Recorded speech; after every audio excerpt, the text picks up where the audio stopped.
Isang makulay at masayang programa isinagawa sa Campus Codon na Merkulas, January 27, 2026. Nanggunit ay ng mga batang kampo at kanilang mga ina ng taunang Mother and Daughter Day.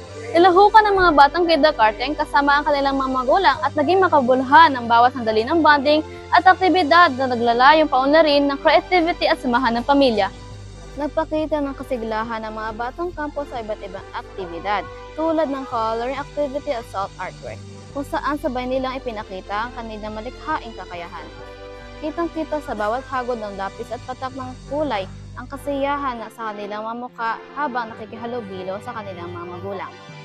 Pinangunahan ni Dr. Trinidad J. Beltran, punong Guro 4, katuwang ang mga gurong kampo sina Ma'am Camille, Dian Cabahil, Elna Bautista at Raquel Milanes. Tiniyak nila na bawat aktibidad ay ligtas, masaya at may malinong na layunay makapagpabuti sa holistic development ng mga batang kampo. Binigyan diin ng pamunuan ang kahalagaan nitong uri ng bonding activities sa pagpapaunlad ng emotional, social at malikhaing kakayahan ng mga bata. Nagpasalamat ang buong paaralan sa walang sawa suporta ng mga magulang.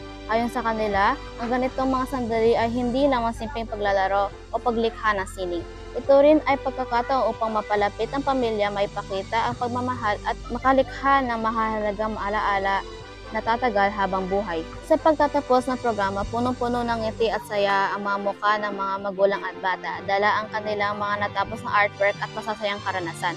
Ang Mother and Daughter Day sa Campus Coda ay naging malinaw at patunay na ang simpleng aktibidad ay maaaring maging espesyal at makahulugan pinagbubuklod ng pagmamahal, pagtutulungan at malikhaing kasayahan. Kasama ang buong CTES Media Team sa pangunguna ni Principal 4 Dr. Trinidad J. Beltran. Ako si Lenny Federizo mula sa 6S PJ Resa, learning reporter mula sa Camtino Elementary School, nag-uulat para sa DepEd R.